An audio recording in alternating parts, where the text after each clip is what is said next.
se oye.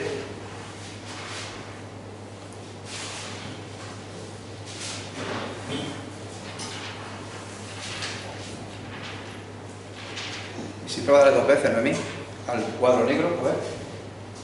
No hace nada.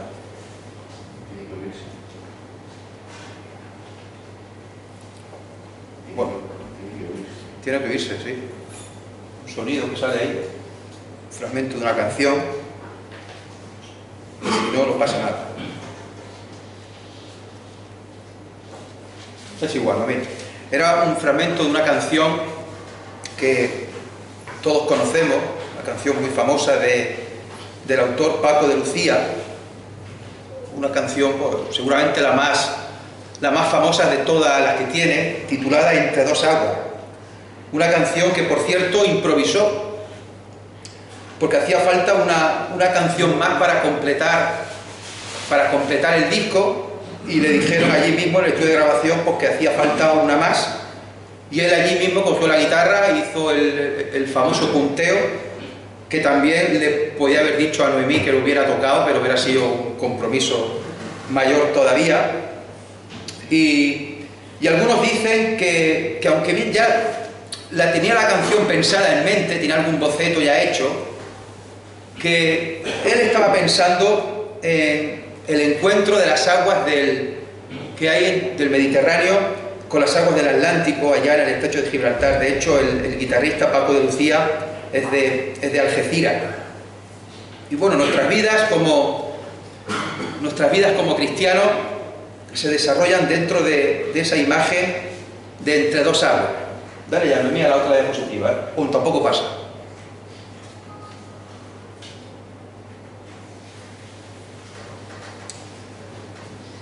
Un encuentro, como vamos a ver ahora, de algo diferente en un mismo lugar, y en nuestro caso no es tanto entre dos aguas, sino, como veremos ahora, es entre dos mundos. Os invito a una lectura en el capítulo 17 de Juan. Vamos a leer unos versículos solamente. Juan 17, del capítulo 9 al 18. Y hoy vamos a dar una panorámica general del capítulo, y si Dios lo permite, en sucesivos domingos entraremos en más detalle. Juan 17, versículo 9. Yo ruego por ellos. Está hablando de los discípulos. No ruego por el mundo, sino por los que me diste, porque tuyos son, y todo lo mío es tuyo, y todo lo tuyo mío, y he sido glorificado en ellos. Y ya no estoy en el mundo, mas estos están en el mundo, y yo voy a ti. Padre Santo, a los que me has dado, guárdalos en tu nombre, para que sean uno, así como nosotros. Cuando estaba con ellos en el mundo, yo los guardaba en tu nombre. A los que me diste, yo los guardé. Y ninguno de ellos se perdió, sino el hijo de perdición, para que la Escritura se cumpliese. Pero ahora voy a ti y hablo esto en el mundo, para que tengan mi gozo cumplido en sí mismo. Yo les he dado tu palabra, y el mundo los aborreció, porque no son del mundo, como tampoco yo soy del mundo. No ruego que los quites del mundo, sino que los guardes del mal. No son del mundo, como tampoco yo soy del mundo. Santifícalos en tu verdad, tu palabra es verdad. Como tú me enviaste al mundo, así yo los he enviado al mundo. Y por ello yo me santifico a mí mismo, para que también ellos sean santificados en ver la verdad. Esta oración de Jesús es la más larga registrada en los evangelios. Es una oración intercesora y de esperanza. No es una oración de desánimo, no es una oración de pesimismo, a pesar del momento en el cual Jesús la dice, casi al final de su vida, en la cual Jesús está esperando o está pensando en lo que le espera, en lo que le viene ya mismo, y nada más y nada menos que la cruz. Y el que está hablando dice que ha vencido al mundo, y dice a los discípulos que no tengan miedo, que confíen en él. Y repito, esto es importante tenerlo en cuenta, Lo está diciendo alguien que tiene la certeza total y absoluta que lo van a matar ya mismo. Si fuésemos al último versículo del capítulo anterior, Juan 16:33, dice: estas cosas os he hablado para que en mí tengáis paz. En el mundo tendréis aflicción, pero confiad, yo he vencido al mundo. Una oración, por tanto, de esperanza y gozo. Una oración que tiene algunos parecidos con la oración del Padre Nuestro. Por ejemplo, en ambas oraciones llama a Dios Padre. Y aquí en este capítulo aparece 6 veces la palabra Padre. Y otra también parecido con la oración del Padre Nuestro es que en el versículo 15 dice que los guardes del mal. Y la oración del Padre Nuestro dice: líbranos del mal, del maligno. Ahora bien, hermanos, es importante aclarar el concepto del mundo, lo que significa la palabra mundo, algo que hemos oído muchísimo a lo largo de los años y siempre lo hemos oído como algo negativo, siempre se dice en tono despectivo, en tono peyorativo, en tono despreciativo. Y cierto que en muchos casos pues es con razón, ¿vale? Pero resulta que donde vivimos es precisamente en el mundo. Es donde hemos nacido y donde nos relacionamos con nuestra familia, nuestros amigos, nuestros vecinos, nuestros compañeros de trabajo, de instituto, de universidad, etc. Solemos hablar mal del mundo, pero luego llevamos a nuestros hijos al colegio y allí le dan clases maestros y profesores que son del mundo. Si se ponen malos, lo llevamos al médico, a personas que son del mundo. Y esta palabra mundo aparece casi 20 veces en este capítulo 17. Y como digo, va a ser el tema central del mensaje, hoy de una vista panorámica del capítulo, y sucesivos domingos, si Dios lo permite, lo veremos en detalle. Hermanos, la Iglesia convive con el mundo, estamos en el mundo, pero estamos entre dos aguas, como la canción esta de Paco de Lucía, y como ahora después veremos, el creyente, por un lado, no se puede entregar sin reservas al mundo, pero tampoco se puede uno aislar por completo y apartarse del todo. Entonces somos un poco como esas aguas que se mezclan allá en la bahía de Algeciras. Esta palabra griega, cosmos, puede significar universo y también mundo. Pásalo a mí.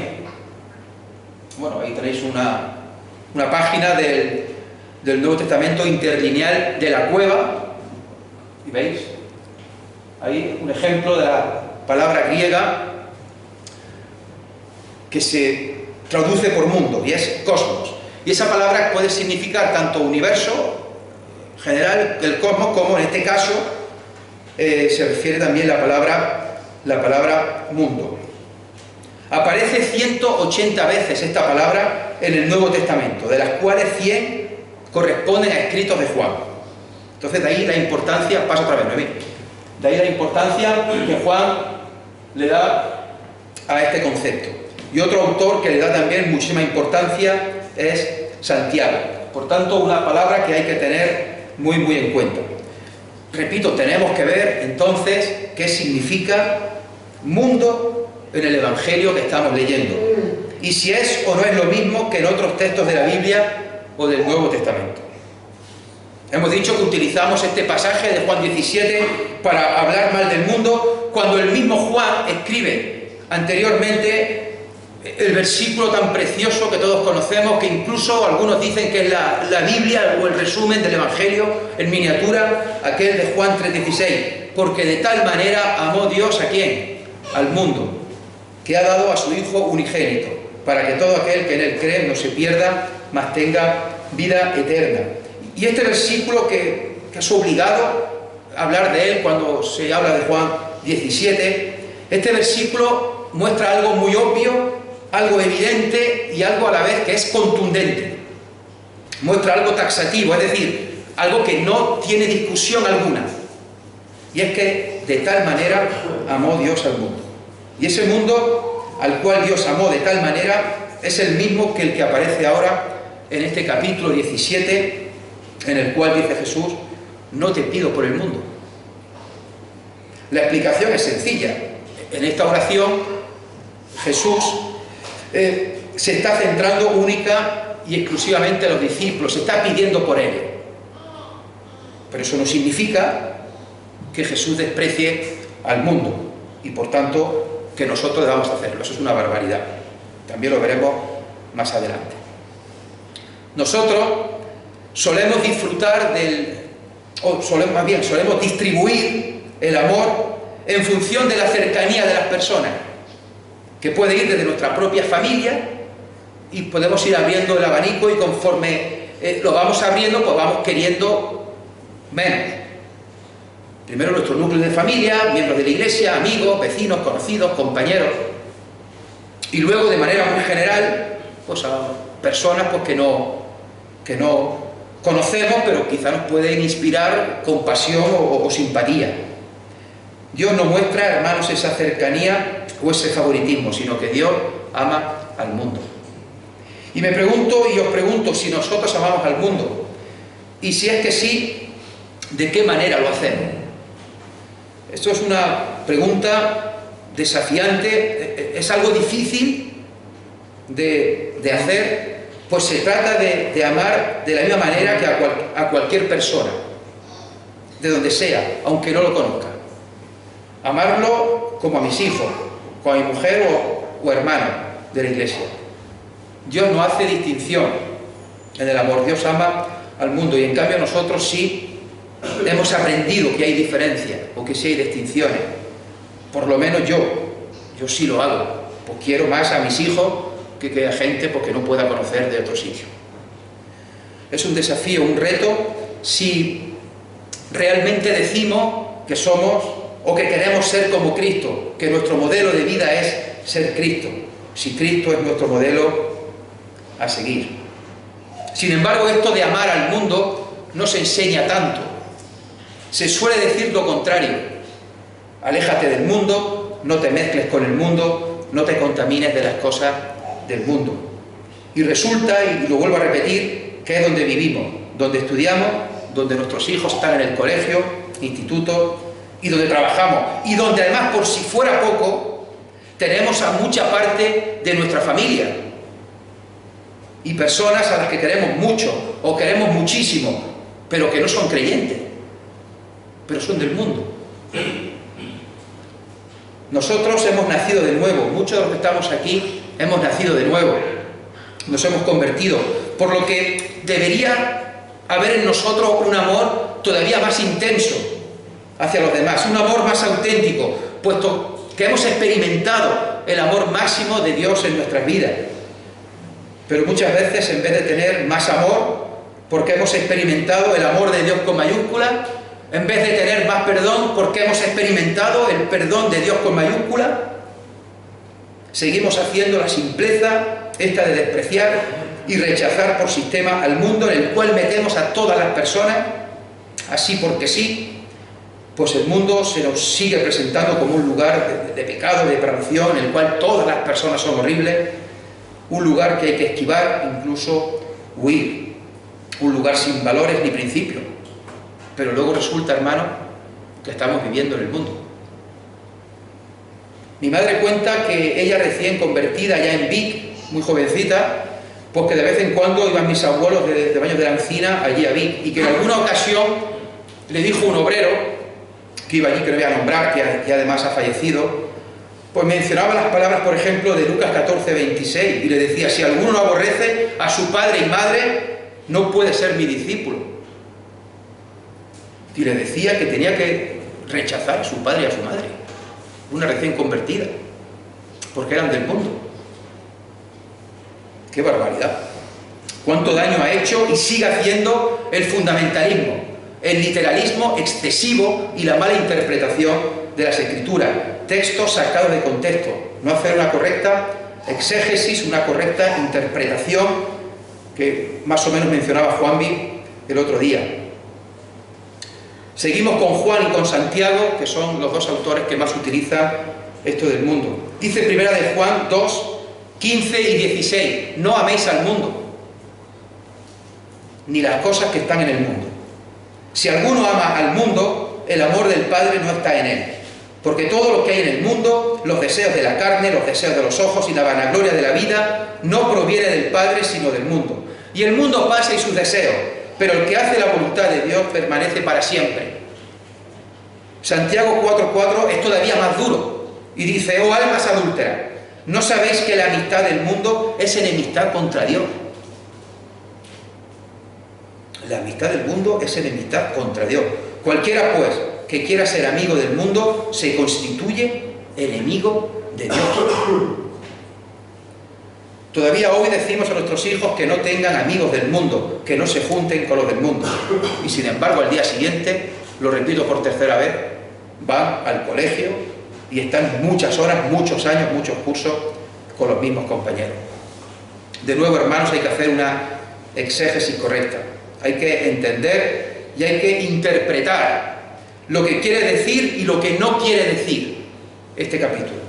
Incluso se le puede acusar a alguien de ser enemigo de Dios.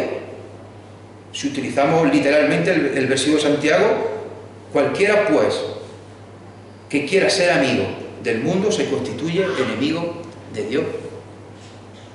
Y si hacemos una interpretación, si hacemos una lectura, si hacemos un análisis simplista, pues te pueden decir que eres enemigo de Dios y te juntas a lo mejor con alguien del mundo. Y eso hay que estudiarlo y hay que analizarlo muy bien. Cuando lo que se está refiriendo aquí claramente Santiago es que no se puede tener dos señores. No podemos tener al mundo como nuestro sistema de valores, pues nuestros sistemas de valores, como veremos también ahora, tienen que ser los del reino de Dios. Por tanto, tenemos que seguir estudiando y tenemos que ver a quién se refería Jesús y a quién no en estas palabras de Juan 17. Y tenemos que ver el contexto histórico.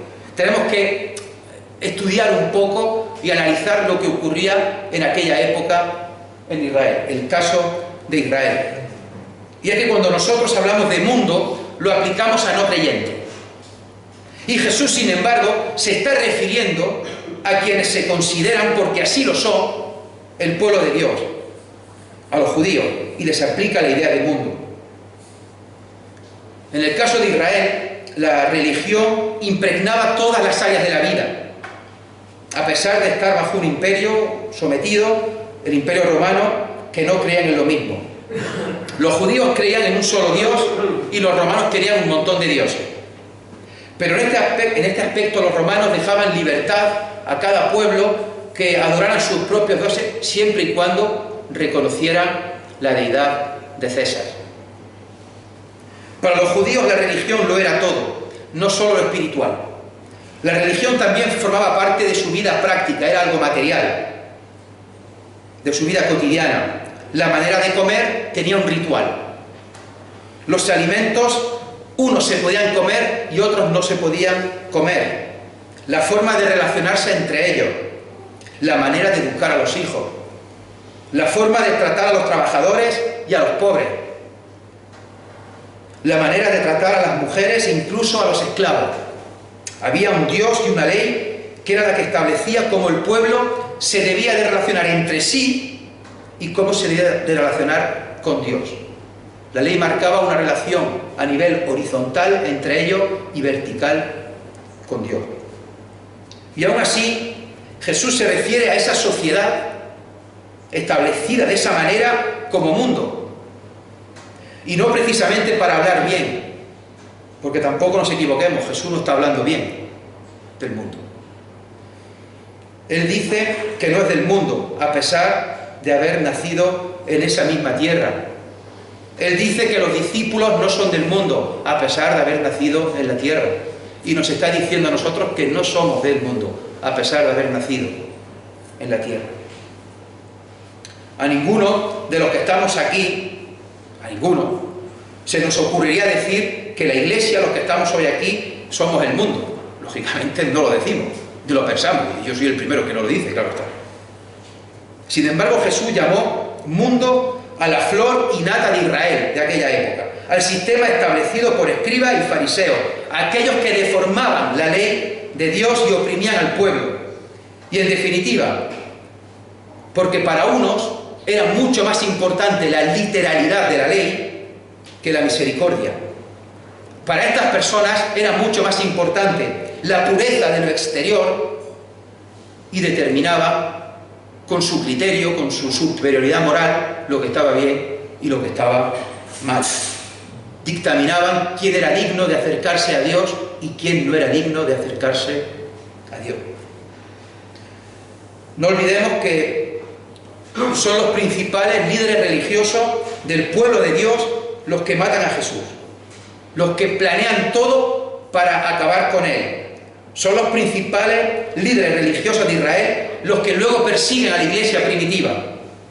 Todo eso pensando que estaban sirviendo a Dios, pensando que estaban haciéndolo bien. Y es curioso, hermanos, servir a Dios matando. Servían a Dios matando, persiguiendo y acusando. Por tanto, es imprescindible conocer cómo era la sociedad, la cultura, la economía, la política en la que se encuentra la Iglesia en sus inicios, para entender no solo este pasaje, sino todo.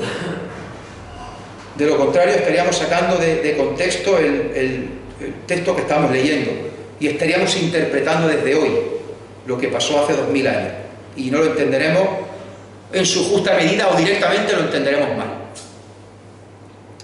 Vamos a ver ahora dos cosas. Noemí, pasa.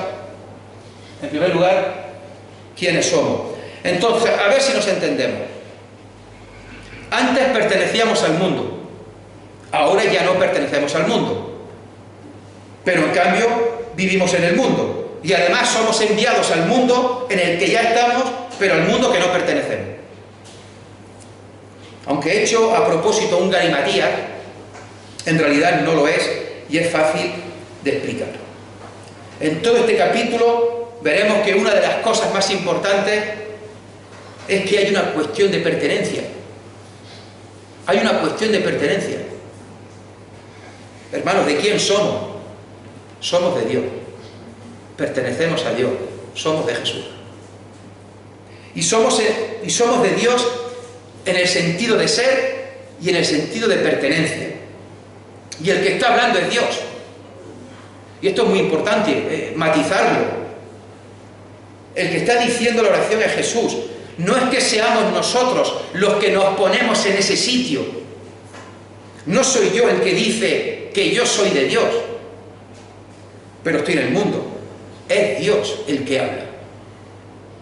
Y es Dios el que desde su punto de vista, desde su lógica, si me permitís de nuevo la expresión esta rara, desde su lógica, yo soy de Él.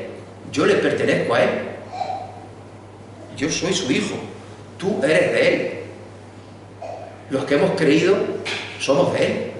Pero no porque lo digamos nosotros, es que lo ha dicho Él, que somos suyos. Y esto, hermanos, es algo incuestionable. Es una verdad eterna y una verdad absoluta. El hecho de tener la presencia de Dios en nuestra vida, el hecho de contar con la compañía del Espíritu Santo por siempre y sentir el vínculo con Cristo eternamente. El que Dios nos haya dicho que le pertenecemos es el origen de nuestra esperanza, el origen de nuestra salvación y es el inicio de la vida eterna que ya podemos disfrutar y estamos disfrutando aquí en la tierra, el tiempo que Dios quiera que sigamos aquí.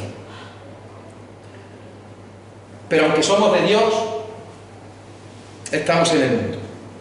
Y no es que seamos extraterrestres, sino más bien que estamos en el mundo como extranjeros, como expatriados, como apátridas. El apóstol Pedro, al comienzo de su primera carta, se dirige a los receptores así, primera de Pedro 1:1. Pedro, apóstol de Jesucristo, a los expatriados de la dispersión en el Ponto, Galacia, Capadocia, Asia y Bitinia. A los expatriados, a los extranjeros, a los que no tienen su patria en esos países, a los que están dispersos en diferentes partes del mundo. Hermanos, tenemos que tener conciencia, y creo que sí la tenemos, que somos diferentes al resto del mundo en el que vivimos. Somos conscientes que nuestros valores, nuestros principios y nuestra esperanza no tienen nada que ver con los principios, con los valores y con la esperanza que tiene el mundo. Somos como esos expatriados que acabamos de leer, que viven fuera de su tierra. Hermanos, estamos en una tierra que muchas veces nos es hostil, y cada vez es más hostil con todo lo que tenga que ver con la religión. La sociedad cada vez es más hostil con nosotros, los creyentes, los que somos enviados al mundo a mostrar a Cristo. Y si en un principio de tal manera amó Dios al mundo, ahora el mismo Dios ha puesto a su iglesia en el mundo, para que estemos aquí y prediquemos el Evangelio. Hermanos, y esto es increíble, por cierto. Somos hijos de Dios. Pertenecemos a Dios porque nos lo ha dicho Él. Somos sus representantes aquí en la tierra. Pero el mundo ni nos mira, ni nos atiende, ni nos hace caso, como puede hacer el mundo con otros cónsules u otros embajadores cuando vienen de otros países. No somos reconocidos, no somos aceptados. Y encima de eso, el mundo y sus valores cada vez es más hostil con nosotros, con la Iglesia, con todo lo que tenga que ver con la religión, y es hostil con nuestros valores. O en el mejor de los casos, muestra indiferencia. Pero ya estamos viendo cómo ya de la indiferencia se está pasando a la hostilidad. Somos españoles, pero espiritualmente no tenemos patria aquí en la tierra. Nuestra ciudadanía está en los cielos, porque hemos sido creados por Dios y pertenecemos a Dios.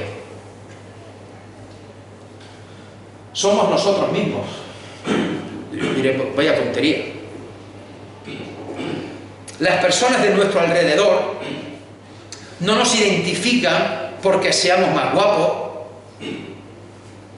seamos más altos, ni tampoco nos identifican porque brillemos en la oscuridad. Que diga, mira, este brilla, este es creyente, brilla en la oscuridad, brilla de noche. El mundo nos identifica porque ve a personas que tienen un comportamiento determinado. El mundo nos identifica porque ve a personas que tienen unos valores diferentes. El mundo nos identifica porque ve a personas que vemos la vida de otra manera diferente. Y el mundo nos identifica porque ve a personas que hablan de Cristo. Mateo 11:29, aquel versículo tan conocido, que dice: aprended de mí, que soy manso y humilde de corazón. No sé, hermanos, si los demás nos ven como gente mansa y humilde. Y serlo de corazón, de verdad, de manera auténtica, genuina, no superficial. Está muy bien decir a quién pertenecemos. Está muy bien decir, Dios ha dicho que soy su hijo, que le pertenezco. Está muy bien decir cuál es la raíz, que es Dios. Perfecto. Pero al final, hermano, lo que nos define y lo que nos diferencia, por lo menos lo que se ve, es cómo somos, cómo actuamos, cómo nos comportamos. Dice también 1 Corintios 13, 1 y 2. Si yo hablase lenguas humanas y angélicas y no tengo amor, vengo a ser como metal que resuena o címbalo que retiñe. Y si tuviese profecía y entendiese todos los misterios y toda ciencia, y si tuviese toda la fe, de tal manera que trasladase los montes y no tengo amor, nada soy. Hermanos, sin el amor no somos nada. El amor tiene que formar parte de lo que somos y es algo que tiene que verse, que tiene que manifestarse. Pásame a mí. La segunda cosa, ya por última, es cómo vivimos. Vamos a ver que vivir es decidir vivir sin renunciar y vivir en esperanza. Entonces, a ver si nos vamos aclarando. Hemos de decidir cómo vamos a vivir dentro de este mundo que no es nuestro mundo, pero es el mundo del que formamos parte. O sea, que sí somos del mundo, pero no somos del mundo. Seguimos con el galimatías, con un aparente lío, pero que no es ningún lío y es algo fácil de entender y de explicar. Entonces, hermanos, ¿cómo debemos de vivir la vida? ¿Cómo tenemos que vivir? Pues bueno, una opción sería vivir como la secta de los judíos, la secta judía de los esenios que estaban allá en Qumrán, los famosos esenios. Aquellos vivieron apartados de la sociedad de manera voluntaria y, como su nombre propio indica, eran santos, apartados, piadosos. Se organizaban de tal manera que lo compartían todo, vivían en comunidad y todo era de todos. ¿A qué se dedicaban? ¿Cuál era su trabajo? Era leer y estudiar la ley. Y esa era su misión: vivir apartado, practicar la santidad y convivir solamente con quienes habían aceptado su misma forma de vivir. De hecho, vivieron durante la época de Jesús. Y cuando se entraba dentro de esta secta, se hacía el siguiente juramento: odiar siempre a los injustos y luchar por el bando de los justos. Ellos se consideraban de Dios y vivían totalmente apartados del mundo. No querían saber nada, absolutamente nada del mundo. Vivían solamente para Dios y solamente ellos. Bueno, una forma de vivir. Otra forma, otro ejemplo de vivir, que quizá lo conozcamos algo más, es cómo vivían los fariseos en la época de Jesús, los cuales ellos también se sentían diferentes y ellos vivían de manera diferente a los demás. No era una forma tan radical como hemos visto de los esenios, pero aunque vivían dentro de la ciudad, no se mezclaban con el resto. Tenían ellos sus propias reglas y ellos formaban su propia comunidad, su propio grupo. Ellos se consideraban superiores a los demás. Pensaban que ellos podían juzgar a todos los demás bajo su criterio de espiritualidad y de superioridad. Lo importante para ellos era la no contaminación, no contaminarse. Lo importante para ellos era lo exterior, las apariencias, cumplir con el ritual, cumplir con la letra de la ley y no con el espíritu de la ley. Y ya sabemos lo que Jesús les dijo a ellos: sepulcro blanqueado, porque por fuera estáis muy bonitos, muy bien pintados, pero por dentro estáis llenos de huesos. Otra opción de vivir es la que planteó Jesús: no somos del mundo, pero estamos en el mundo. Y así hicieron sus discípulos, y ellos fueron por todo el mundo predicando el Evangelio, abriendo iglesias y estando en el mundo. No somos del mundo, pero vivimos en el mundo. Jesús nos enseña una nueva forma de servir y de vivir. Tres casos claros y diferentes: esenios, fariseos, y cómo Jesús enseña que debemos de vivir, y así lo hicieron sus discípulos, y de hecho creo también que así hacemos nosotros también. No lo hacemos mal, lo hacemos bien. Vivir sin renunciar. Hermanos, Jesús nos enseña una forma de vivir en este mundo que no es nada fácil. No es fácil. Jesús nos muestra que tenemos que tener, o que tenemos, una fe, unos principios y unos valores que no son aprobados por el mundo.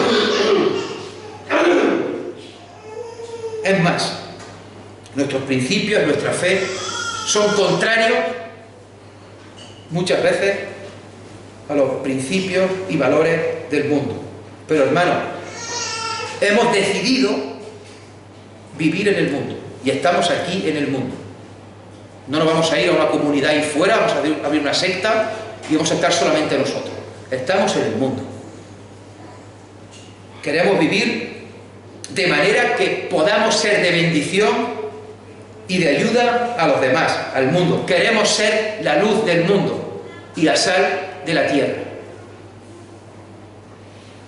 Pero hermano, y esto también es muy importante, vamos a vivir y tenemos que vivir sin renunciar a nuestros valores. Vivir sin renunciar a nuestros valores. Aunque tristemente muchos valores se están relativizando, se están suavizando o se están eliminando. Y estoy hablando dentro de algunas iglesias, no de esta, lógicamente. Se están perdiendo valores, se están suavizando, se están relativizando por el miedo al qué dirán, qué nos pueden llamar, qué nos pueden decir. La sociedad tiene otros valores diferentes a los nuestros. Algunos valores son buenos, claro que sí. Algunos son buenos, pero otros no lo son. Y hermanos, repito, tenemos que vivir sin renunciar a nuestros valores. Los valores del reino, los valores de Jesús, los valores que encontramos en la palabra de Dios. Y estos valores son irrenunciables. Nuestros valores no pueden ser tampoco como los de aquellos fariseos, obsesionados con la no contaminación, obsesionados con lo externo, con lo moral, única y exclusivamente. A Jesús precisamente lo acusaron de todo lo contrario. Lo acusaron de contaminarse. Lo acusaron de acercarse a personas pobres, enfermas, leprosos, ciegos, endemoniados, y lo acusaron de dejarse tocar por ellos. ¡Qué asco! Pensaría más de uno, ¡qué asco! Se está dejando tocar por esta persona. Le acusaron de saltarse el día de reposo. Le acusaron de ser un glotón y un bebedor. Le acusaron de tener malas compañías. Todo lo contrario de lo que enseñaba la religión de aquella época. Y no era una religión cualquiera. Era la ley de Dios del pueblo de Israel. Cuidado, rectifico. No era la ley de Dios. Era la interpretación de la ley de Dios que habían hecho estas personas. Y hermanos, Dios amó al mundo de tal manera que envía a Cristo, el Mesías, su Hijo unigénito, para que se haga hombre, se haga pobre, se haga siervo y dé su vida en la cruz por ti y por mí. Y es por ese amor, por esa gracia que no tiene límite, que no termina nunca, que nosotros tenemos esos valores y no podemos apartarnos de los hombres y del mundo, porque hemos experimentado ese amor. Y hermanos, somos llamados a amar a los demás. ¿Tenemos que amar a Dios sobre todas las cosas? Sí. Pero el segundo mandamiento principal es semejante al primero: y amar al prójimo como a uno mismo. Los dos grandes mandamientos que tenemos que predicar y tenemos que cumplir en este mundo. Ya por último, vivir en esperanza. Dios se ha acercado al ser humano en la persona de Jesús, y a través de él, a través de Jesús, ha hablado. Se ha identificado con el hombre, esa unión perfecta e hipostática en la cual Jesús es 100% Dios y 100% hombre. Y ese Jesús estuvo en el mundo, vivió en el mundo, lo rechazó el mundo y lo mató el mundo. Jesús hizo posible el avance del reino y puso en marcha los valores del reino de Dios en su persona, en su ejemplo, en su vida. Y la Iglesia, los creyentes, los que estamos aquí hoy, tenemos que poner en práctica los valores del reino. ¿Y ponerlos dónde? En el mundo en el que estamos. porque somos llamados a imitar a Cristo. Hermanos, no consiste en pensar solamente en el más allá. No consiste en pensar solo que un día vamos a estar en el cielo. Aquí y ahora tenemos un encargo, un trabajo: predicar el Evangelio, predicar la necesidad de arrepentimiento, predicar que si no se cree en Jesús como Señor y Salvador, la alternativa es el infierno. Y se dice con todas las letras: el infierno. Predicar que en la persona de Jesús y en su sacrificio en la cruz hay salvación y hay perdón de pecado. Y todavía lo hay a día de hoy para aquellas personas que no hayan creído. Todavía hoy es tiempo. Mañana puede ser tarde. Predicar, hermanos, que estamos en el mundo pero no somos del mundo. Predicar que nuestros valores son los valores del reino. Predicar que somos seguidores de Cristo. Predicar que somos esclavos de Cristo. Predicar que nuestra ciudadanía y nuestra esperanza está en los cielos. Y predicar que los pecadores podemos encontrar alivio y consuelo dentro de la Iglesia. Termino con unos versículos de Filipenses 3, 17 al 21. Filipenses capítulo 3, 17 a 21. Hermanos, sed imitadores de mí. Y mirad a los que así se conducen según el ejemplo que tenéis en nosotros. Porque por ahí andan muchos, de los cuales os dije muchas veces, y aún ahora lo digo llorando, que son enemigos de la cruz de Cristo, el fin de los cuales será perdición, cuyo Dios es el vientre y cuya gloria es su vergüenza, que solo piensan en lo terrenal. Mas nuestra ciudadanía está en los cielos, de donde también esperamos al Salvador, al Señor Jesucristo, el cual transformará el cuerpo de la humillación nuestra para que sea semejante al cuerpo de la gloria suya, por el poder con el cual puede también sujetar a sí mismo todas las cosas. Señor y Padre nuestro, te damos muchas gracias por ser tus hijos, porque lo has dicho tú y así nos has llamado, porque te pertenecemos a ti. Y eso es algo, Señor, que no podemos decir que nos hayamos inventado nosotros, sino que eres tú el que amó al mundo de tal manera que envió a su Hijo Jesucristo, para que todo aquel que en Él crea no se pierda, mas tenga vida eterna. Gracias, Padre, porque hemos creído en ti, somos tus hijos y estamos esperando la vida eterna. Pero, Señor, mientras seguimos aquí en la tierra, mientras, aunque sabemos que no somos del mundo, pero estamos en el mundo, queremos seguir siendo tu siervo, siendo tus hijos, y queremos seguir cumpliendo y obedeciendo tu palabra.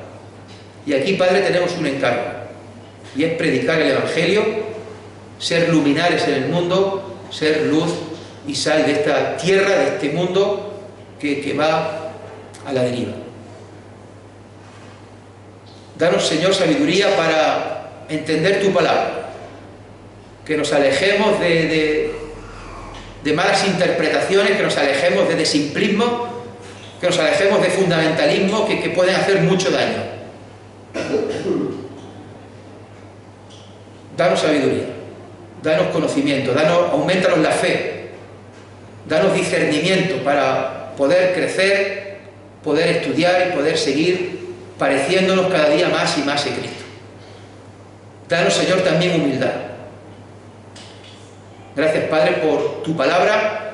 Gracias, Padre, que es un tesoro para nosotros, es una auténtica maravilla el poder leerla, estudiarla, compartirla. Queremos, Señor, que todo lo que vayamos escuchando, lo que vayamos leyendo, lo que vayamos aprendiendo, que lo podamos poner en práctica en nuestras vidas. En primer lugar, para alabanza y gloria tuya. Y en segundo lugar, Señor, también para crecimiento de tu obra aquí en la tierra. Gracias, Padre, por esta iglesia. Gracias, Señor, por todos los hermanos que la formaban. Gracias, Padre, porque podemos decir que hasta aquí nos has ayudado. Y podemos decir que nos vas a seguir ayudando. Queremos, Señor, que tú cuides de las personas que están enfermas. Señor, que tú, si es tu voluntad, que las puedas sanar, que puedan mejorar. También que les des consuelo, les des ánimo, les des paz, tanto a ellos como a sus familiares.